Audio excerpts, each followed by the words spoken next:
مساء الحب والأمل، هذا روح الله والروح القدس يكسيل المظفر الثاني من منفاه الباريسي المؤبد يحييكم ويشد على أياديكم كالعادة.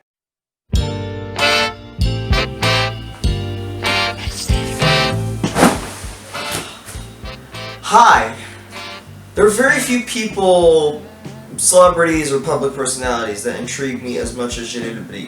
Now, I don't know how many of you people watching the channel are Tunisian, probably a majority, but to those who aren't, Jalel is a public personality in Tunisia, responsible for masterpieces such as Jalel Mkarras, and of course, who can forget the iconic Jalel house remix.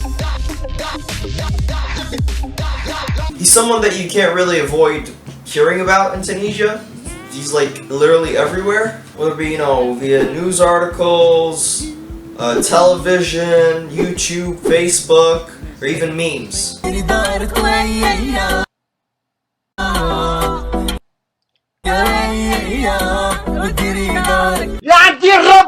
You're literally bound to come across this guy, There's no way you've never heard about them. Brilliant. Good, thanks for your time. He's this controversial figure that you either end up despising or loving, depending on who you are. جلال بريك سي une référence pour moi. كل شيء اللي يقوله صحيح، عنده ديما الحق، ما شاء الله عليه، خمسة خميس عليه. Whether it be for his sense of humor, his political ideas, or even his crude but funny way of talking. Je trouve que c'est inapproprié parce qu'on est dans un pays où quand même la religion a sa place. Utiliser le blasphème, c'est vraiment pas le meilleur moyen de communiquer, diffuser ses idées. So today we'll be diving knee-deep into the story behind the hilarious enigma that is Jalel, and how he became this cultural and political meme in Tunisia. Who is he and why is he this bizarre, controversial figure in the country? Let's find out. So a couple of years ago, an interviewer asked Jalel how he would describe himself, and he actually had this to say. Je suis ni un humoriste, ni un homme politique, ni un guignol, which basically translates to, I am neither a comedian nor a politician nor a clown. For all my non-Frenchies out there, I got you. Actually, Jalel is a Tunisian cyber activist. He's been active since the mid-80s, where he was an outspoken militant against Bourguiba's reign, so the president at the time, as well as the Islamic fundamentalists. Fuck you. So, being a young man with the gift of the gab, as they may say, he got into a lot of altercations with the cops during Bourguiba's time, and he actually got interned in a military camp because of it in the late 80s, 85, 86, I think it's 86.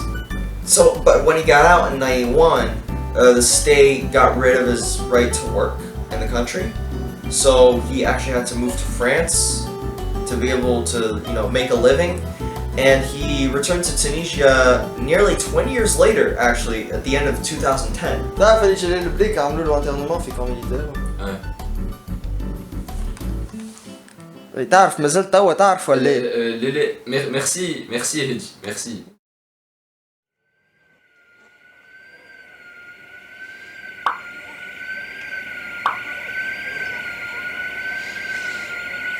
Although a new year has begun and it should be a time of celebration, national restlessness reigns. People had enough of Benani's government. The unemployment is at an all-time high. Food prices are up. Corruption is seemingly everywhere. No freedom of speech. Living conditions are bare bones. I mean, come on, It's as if people were waiting for just one more thing so that they could rise up, The straw to break the camel's back.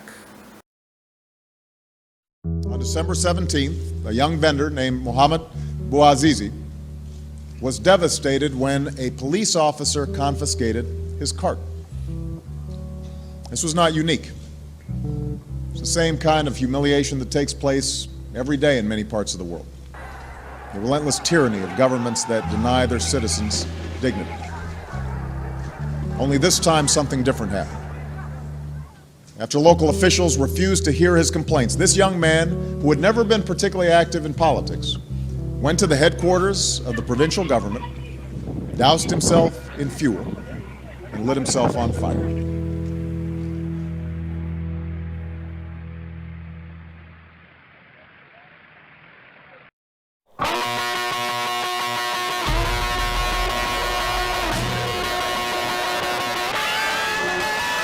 Tunisia has officially gone to shit, and witnessing it all behind his computer screen is Jalel. He had actually come back a month ago for the first time in December of 2010, and he had actually been posting videos on Facebook about the political happenings in the country. In these videos, he would criticize a plethora of people. His targets ranged from Islamists to Tunisian General Rashid Ammar, the former Prime Minister Bejiqaid Sipsi, but above all, Ennahda, the Islamic Democratic Party of Tunisia, who he just despised, you know. لا من الواحد حتىش المليون والمليون ونص اللي يصوتوا للنهضة يعطيها معصبة واحد مع عند جلال بريك وتكون مشوكة وبالهريسة وبمالفرق وببزعل قرودة سلاما على شعبنا وأنا لا نعلم. They had very conservative religious beliefs, and he actually had this to say about them. Moi j'aime les femmes, la bière, les clopes, et j'emmerde Ennahda. I like women, beer, and cigarettes, and now they can go fuck themselves. Very subtle, Jalel. Needless to say, he blew up in a matter of weeks. The whole country was watching this guy. The reason he gathered this big following is because of the way he talked. He would be blaspheming left and right, and you know that's kind of shocking in a country like Tunisia, which has kind of conservative religious beliefs and values. You know, he would be going off on these people, like these super creative and crude insults at times. نيك بدلاء بدماغ حل زنبور امك البطيخه ولكن كعبه الهندي حتى يصير امك القحط تزعكلهم في زبوهم تلحسلهم هكا بلسانك وتفيها على الجينيتيك اللي جابك وصنعك. ممكن 6 ممكن مليون يا ولد القحبه يا غنوش، ممكن مليون تحكي نهار جمعه زبور امك مليون واحد هبط ربه من المليون بتاعك ينعم بوك وبوعصم بوك القحبه. Some people loved him. You know, they thought he was a hilariously entertaining guy who you know, just spoke out against, you know, these powerful people. And some people just hated him. They just saw him as this madman who didn't know what he was saying and who could not be taken seriously, especially because of the way he was talking. Regardless, the Tunisian Revolution continues, and you know the rest of the story. Ben Ali runs off. Politics are a bit fucked up since no one knows who should govern the country. And Jalel, during all of this, just keeps on posting videos on his Facebook page. An interim government is put in place, and tensions start rising up against Baza's new government. Since they're, you know, people are starting to wonder if the pre-revolution days are back to stay. Police riots, censorships, left and right, you know. Again, as usual, they take place against these people who are demanding a new revolution. And Jalel, of course, he continues doing his own thing, you know, criticizing, insulting, blaspheming left and right, until one day, well, the government decided they weren't such big fans of this unconventional way of talking about politics. So on May 7th, 2011, they had taken down his Facebook page, and upon trying to log on to it, a short message would appear. And this short message would say, "This webpage has been filtered in application of a requisition from the investigating judge at the Permanent Military Court of Tunis, the Tunisian Internet Agency." But he wasn't the only creator to get booted off the platform. There are other pages such as Takriz, who, you know, had a pretty good following at the time. He also got booted off, and countless other creators who were going against the grain at that time, or he may be using a hard language, or maybe, you know, being a bit crude. They also got booted off the platform.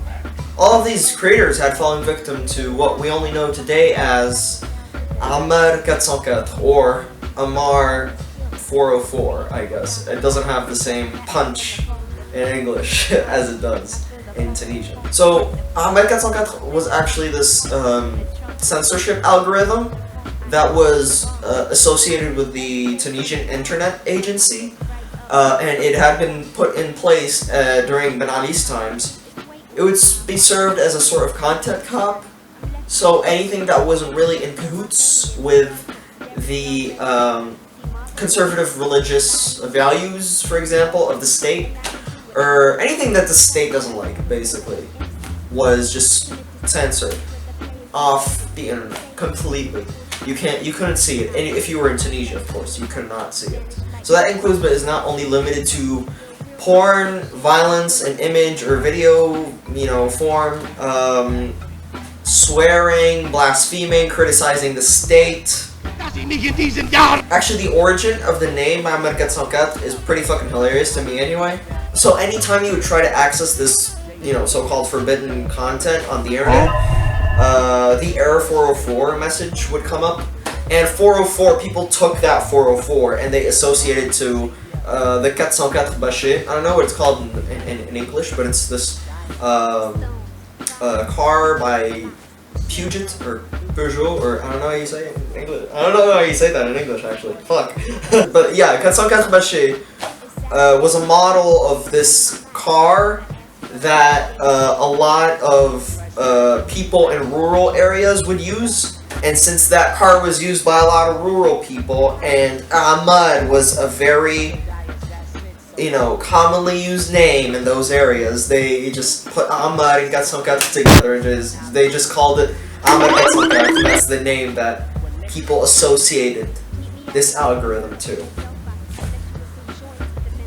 Only in Tunisia, guys. Only in Tunisia. But yeah, anyway, Jalel got really fucking pissed.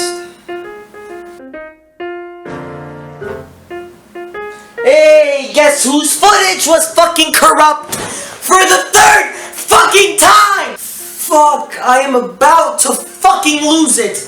Oh my god. Where were we? Right. So a couple months passed and Jalel did not let Amar 404 stop him. Not at all. He was actually as cut loose as ever. Allahu Akbar, Allahu Akbar, La ilaha illallah, يعطيكم عصبة. شو مدخل ربك انت ممكن سوى بوستاجي انت يا زبي. بوستاجي نعدين ربك. شو مدخل ربك في زبوبنا تمش انكم بنسانة. ما يتوانسى كان طامعين في عادة أعمار ليبيا. أهو ريتو هذا هاو تقعدوا عليه. If anything, his style of rhetoric had gotten way more crude, vulgar, offensive, and all the more funny because of it. Actually, people were worried that the blaspheme and that the insults would kind of discredit what he had to say, because at the time he had a lot of valid shit to say about Tunisia as a country. On the 8th of March 2012, a Tunisian journalist had actually interviewed Jalel, and he asked him this question, and this is what Jalel had to say. Personnel, est-ce que vous craignez pas que le caractère excessif de vos propos, Rien d'excessif, c'est la réalité. en tout cas le caractère excessif de la formulation de vos propos, ne limite tout ou partie ou ne décrédibilise une partie du fond de votre discours? Je suis pas un professeur et j'ai jamais voulu apprendre aux gens par force de croire. S'ils sont bêtes, ils le resteront à vivre. C'est même pas les intégristes. Moi, j'ai perdu espoir sur eux. Tous ceux qui font la prière derrière Ramlo c'est fini pour moi. Ils sont morts. Ils n'existent plus. At the end of the day, Jalel wasn't here to change minds. He was just a humble commentator who had a very dry sense of humor and a very crude vocabulary to back it. Needless to say, the meme that was Jalel had gotten bigger and bigger as the months went by. Right? Everyone was watching this guy. He was on a roll. Nobody can stop him. مساء الخير، هذا جلال بريك من باريس وحيكم ويشد على يديكم كالعادة. أنا توم ستي خرجت من السبيطار جورج بومبيدو في باريس. In April 2012, a group of 6 Islamist extremists, having seen Jalen's controversial videos, had attacked him in Les Champs-Élysées in Paris. بالعنف ولا بالسياسة، علما في أن ما تطبسوش راسنا. نحن مستعدون للذبح من أجل هذه البلد ومن أجل هذه الأمة. The attackers, who had knives, mind you, had actually tracked him down using a photo that one of Jalel's friends had posted on Facebook earlier that night. Punches were thrown, knives were swung, and right before the attackers could run off, Jalel had actually had a very good look at the license plate number, which he used to file a report against them. Needless to say, the police caught the perpetrators that very night. Jalel, after having left the Georges Pompidou hospital in Paris, was a bit shaken up because of the altercation, but what really shocked him to his core is how people would actually persecute a guy because of what he had to say. حطوا ليميت الليبرتي معشرة مع ليبرتي والرويق نتاع حريتك تقف عند حدود غيرك. نحن بشر مانيش حيوانات. انا كي نحب نعمل شريط اسمه برسيبوليس ولا حب نكتب كتاب مكتوب اللي يجي باش تقراه ولا تشريه. يسكون ابيلو زابور، تزابي تلفزة ولا في الكتب ما تقراش ولا جريدة ما تشريهش. سيتو الحرية المطلقة في التفكير والتعبير وفي الحلم. What that actually showed him is that his message had come across. People were scared of what he had to say. People didn't like it. Now, any other regular person, after having been beaten the fuck up in the middle of the street, would have maybe laid off the whole blaspheming thing. Not Jalel. You know what he did? He made a whole video mocking Prophet Muhammad. Now, obviously, he was in very hot water, right? Insults, threats were being thrown at him left and right. Actually, at one point, Salafist preacher Bashir bin Hassan had actually asked the state to remove Jalel's Tunisian nationality because of a joke. Just for the record, I'm not defending this guy, right? I'm trying to keep my Tunisian nationality, right? As useless as it is, I'm trying to keep it, right? Guys, right? Buddy. Now more than ever, Jalel was a super divisive figure in Tunisia, right? You either loved him and thought he was based, haha, funny, or you just despised him because you thought he gave a fuck about nobody, he had no respect for anything. But Jalel didn't give a fuck, you see, because in 2014, he doubles down, and you know what he does? He runs for president, right? He pulled the Kanye on us. He walked so that Kanye could fucking run. Obviously, he didn't end up winning. He barely got any votes. Hey guys, Future Heady editing the video. I actually did a little poo-poo while I was filming. A little doo-doo, a little caca. Jalel didn't actually lose the elections, he resigned. So yeah, that was a little misconception on my part. I'm sorry. Oh. But I think it attests to how ballsy and audacious he is. Because you have to remember, half of the country hates this guy. People are trying to get his nationality taken away from him. But what does he do? He pulls this shit out of his ass. And from there on out, I don't think he ever came back to Tunisia. Honestly, I think to this day, he still hasn't set foot in the country.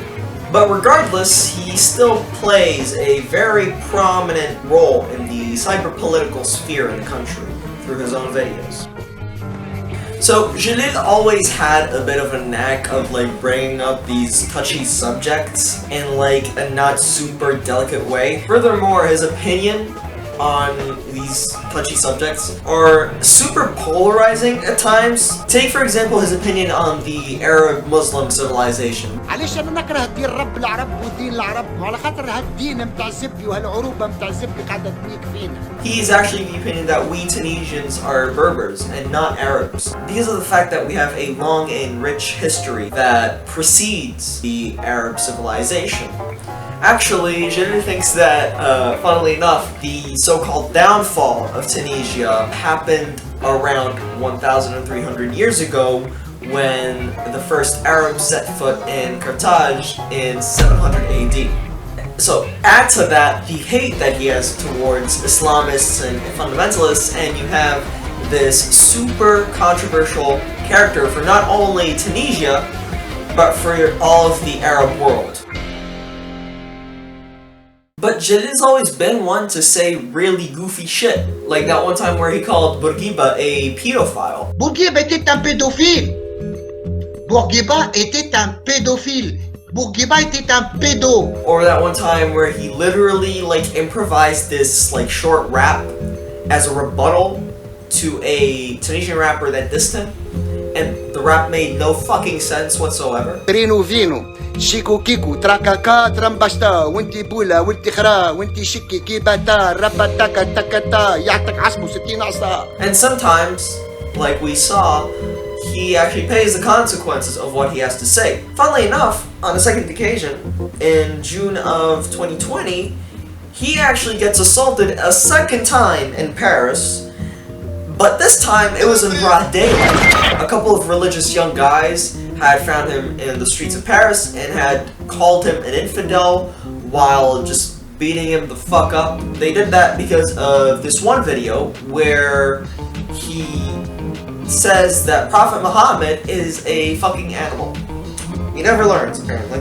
جماعة من الحبشة طلعوا الجزيرة العربية وجاوا جماعة من الهند تلاقوا جابوا هالحيوانات متاع الزبي هذوما اللي جابوا لكم نبي. Suffice it to say, he wasn't very popular among some people, and even less so as a political figure. Actually, the interesting thing about Jalel is that he doesn't really side with any political party in Tunisia. He actually hates all of them equally, all of them, right?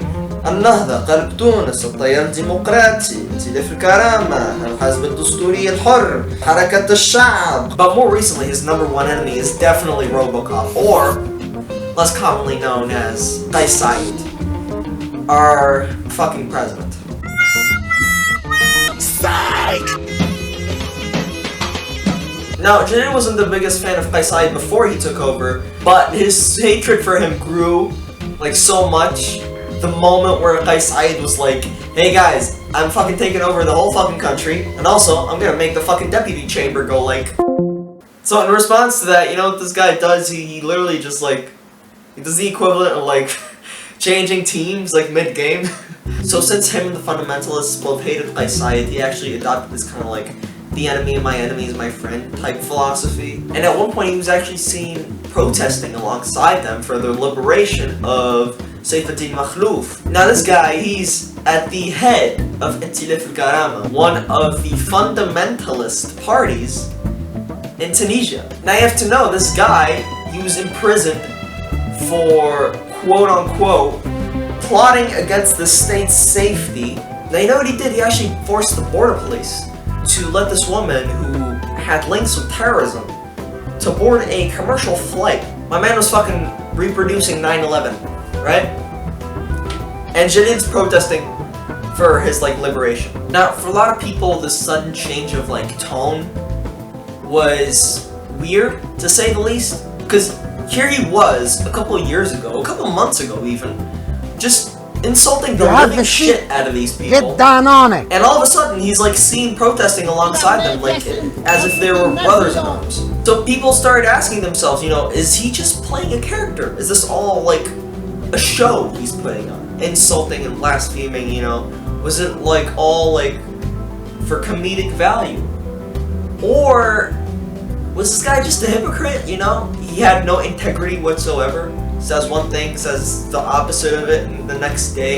Or maybe he's a contrarian, you know? Always going against the grain, no matter what, you know, to be a provocative figure, right? Or maybe he just changed his mind. Honestly, I don't think we'll ever know for sure. Now, more on the sudden change of mindset that he had, and this one's a doozy, by the way. A lot of people had noticed that during these last couple of months, if not years, Jalel had actually been laying off this whole, you know, insulting act, this whole, you know, blaspheming type shit. He's actually spoken about it on numerous occasions, saying that people had asked him to stop, you know, had begged him to stop insulting the prophet, stop insulting God, to present his talking points, you know, that it was unnecessary. And you know what? He was actually pretty convinced by that. So he stopped. He limited himself. limited. Limited. Words. And on top of that, the run-of-the-mill insults that he used to use were appearing less and less in every new video.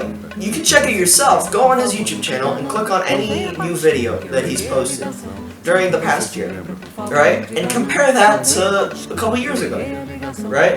2014, 2015, even up to 2019, okay? He limits himself. He doesn't do it anymore. He doesn't insult as much anymore.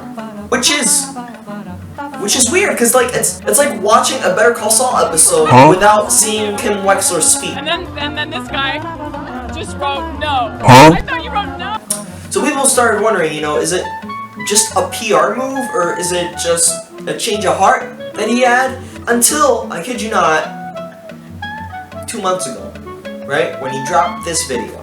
ربي اعطاني كل شيء بكمال وانا كراجل فكفرت بنعمة ربي فأصبحت على ذلك من الممقوتين.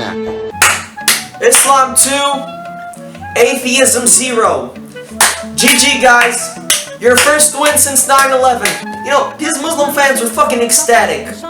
How a guy who was this proud atheist, right, had a sudden change of heart and became a fucking Muslim.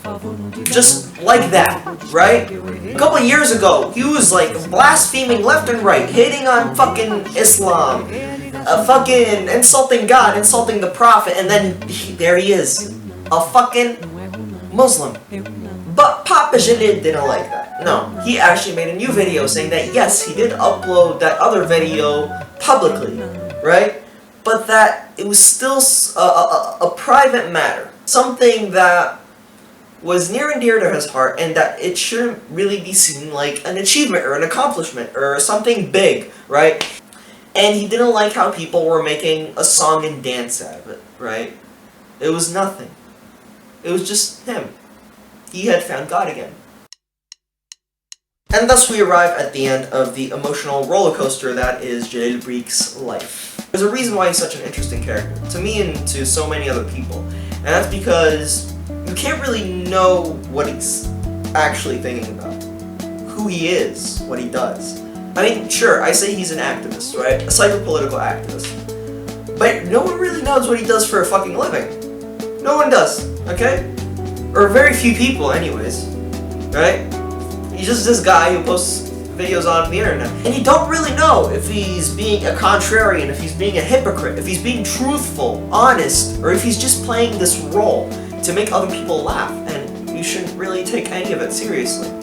You just don't know. There's so many different opinions about this guy. You either love him or hate him, and there's almost no middle ground. Almost. And even after this sudden change of heart, he still has this entire fan base behind him that love him. I discovered this guy a couple years ago through his most famous video, Jalel, and this is his most crude video to date. And I just love seeing this absurdity of a guy just screaming at his camera, at his pixelized camera, right, about the political happenings in the country. It was just the most hilarious thing I had seen to date, and I fell in love with his content. And to this day, I have a really hard day. I come home, I watch Jalel Breek, and for 30 minutes, I just laugh my ass off. And at first, I didn't even pay attention to the whole political aspect behind it. It was just funny seeing him insult and blaspheme and just being so fucking mad at people. And to this day, that's what keeps me coming back to his channel, to his content. And I know that's what keeps a lot of people coming back to his content, especially his older stuff. Call him a clown, an imbecile, a hypocrite, a madman even. He makes me and so many other Tunisians laugh so hard thanks to his content. And for that, I salute you, Jalel Breek. Thanks for watching.